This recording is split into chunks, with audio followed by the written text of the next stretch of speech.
This is our last one of proofs. For surviving the chapter on proofs. If you made this far, you're killing it. Last section.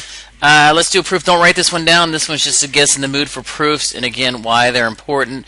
So check this out. I got, obviously, we always start with a given at this point. We said that Sully is what? Greater than Kelly? And that's a given. That goes back to, remember last time we proved that Mr. Kelly's lame. We could do a more in-depth proof of that, but it's given, so we're not going to have to spend time on that. So we know that Sully is greater than Kelly, or better than Kelly.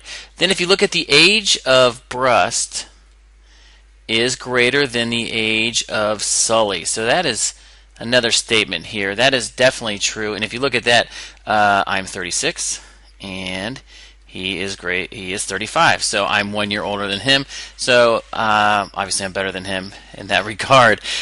So we've got that going on. And then if we look at this, how do we know the age of Brusk is greater? If Brusk is better than Sully and Sully's better than Kelly, then what do we know has got to be true? Well, we know Brusk is better than Kelly.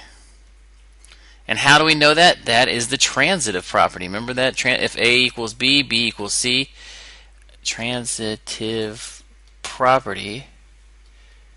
When it says if A equals B, B equals C, then A equals C. Same thing with inequalities. You know, if Sully's better than Kelly, Brusk is better than Sully, then Brusk has got to be better than Kelly. So we've got the transitive property show that I'm better than Sully, I'm better than Kelly.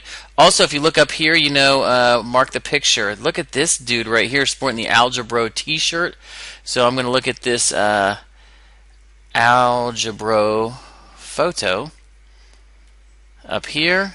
And the reason this is important is that I'm not that guy. Because look at that dude. He's definitely not the coolest Algebro I've ever seen. Look, the stash is pretty sweet, actually, though, and I do like the shirt, but I'm not that guy.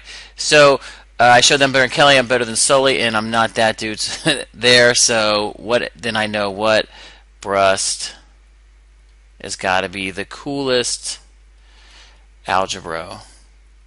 He is the coolest Algebro.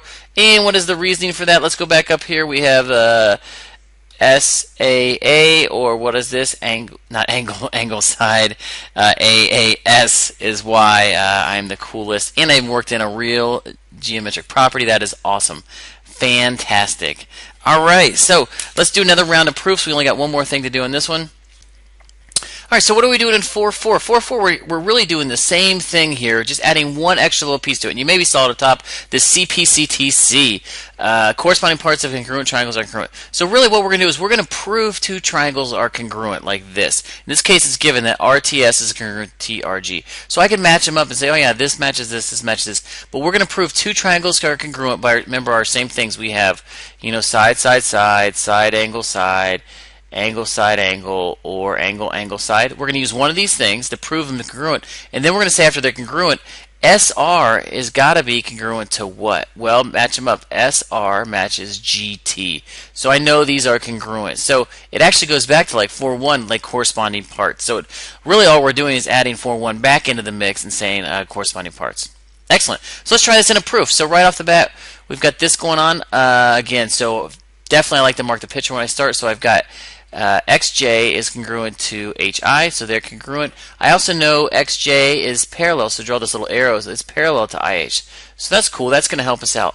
What are some things we know here? Well, that was all given to us, and I also know some other things. I know this is in both triangles, and it's weird. Look at the proof. I'm not trying to prove two triangles. I'm trying to prove XH is congruent to JI. So it looks like it.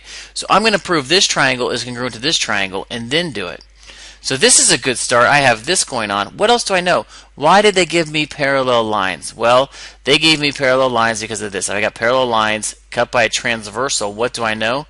I know these alternate interior angles. So really, this angle is congruent to this angle because they're parallel. So they're parallel. So why are the two triangles congruent? I have side, angle, side here. But that's not it. My goal is to take it one step farther. After I'm going to congruent, I'm going to show that missing side must be congruent. Excellent. So let's do it. So number one, given. I went ahead and copied that down for us. So it's given. And in this given, I already have shown one side. So I'm looking for side, angle, side. Let's go ahead and address that angle right now. I'm going to say angle XJH is congruent to, what is that, JHI? And how do I know that? Because alternate interior angles are congruent. Excellent. So they're parallel, they're alternate interior angles, and they are congruent. So I took care of a side. That is my angle. What's my other side? Well, I know JH is congruent to JH. And what is that? That is the reflexive property. So we've seen that guy before. Fantastic. And then I'm looking for, now I can prove the triangle's congruent, and be real careful with naming them. I'm going to name them correctly. So I got to say, let's call this JXH. So you can name the first one however you want, but now you got to match them up. J matches what? J matches H. I know that for sure. And then what's next here? I want J to X, so this is going to go H to I. And then to J. So I proved these are congruent. How did I prove them congruent? Well, remember in the first one I showed, here's a side, part of my given. I proved this angle, and I proved this side. And that my whole goal here was side, angle, side. There it is right there. So all I'm going to do is add one more step to this. I proved these two triangles are congruent. Now I'm going to go ahead and say, well, if they're congruent, I know XH is congruent to IJ or JI, however you want to write it. It's okay. Why? Because of CPCTC, corresponding parts of congruent triangles. This side must match this side only because I proved the triangle's congruent. Can I say that? CPCTC. I love it. Excellent. Alright, when I finish these, that's fantastic, especially a long proof like this. I really like to have a big celebration. Here's the celebration, Jans. Check it out. Oppan Gangnam Style. Gangnam Style. Op, op, op, op. Oppan Gangnam Style. Gangnam Style. Op, op, op, op. Oppan Gangnam Style. Very good. So that's the only one little thing we're adding on here. Also, we're going to add a hypotenuse leg. Do you remember back when we did angle side side and we said no way that works? Can't cuss in math class. Well, it turns out there is one time we know it definitely works. How do we know it works? Well, if for some reason you are given a right angle here, and you know this side, if I have this, and this, these must be congruent. This is a time when angle side side must work, because I can't swing it and have it, you know, come into the other side like I was swinging the leg before. Can't happen. There's a right angle that has it fixed. It's going to touch exactly one time. So angle side side doesn't work unless what? Unless this A is a right angle. So if you have this situation, you can say HL or hypotenuse leg. I know, you know, this is a right triangle. I know this is the hypotenuse, and I know this is a leg, one of the sides. Just like this is hypotenuse, this is leg. We have either leg, but you need to know one leg, one hypotenuse, and then you're good to go. So a hypotenuse leg. So if you have that, it's another reason to prove them are congruent. Fantastic.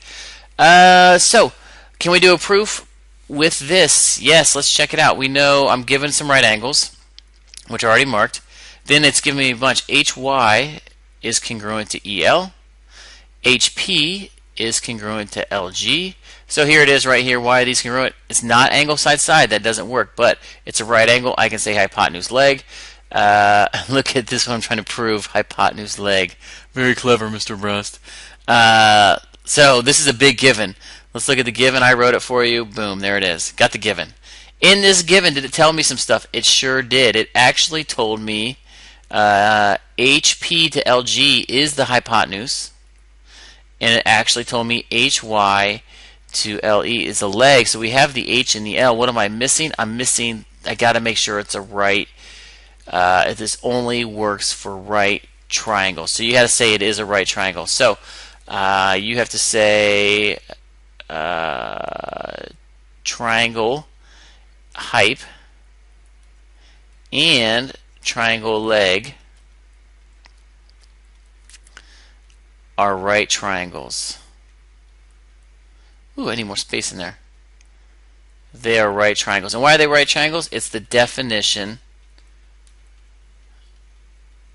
of right triangles. So that's a little triangle sign there. Definition of right triangles because they have a right angle in them. So once I show that they're right triangles, then I can go ahead and say, oh yes, they must be congruent. HP is congruent to L to leg. My handwriting's a little rough today. L-E-G. And why is that? That's hypotenuse leg is the reason for that. Fantastic. So really, all right, good luck on the mastery check. I hope it goes well for you and dig these proofs. Peace out.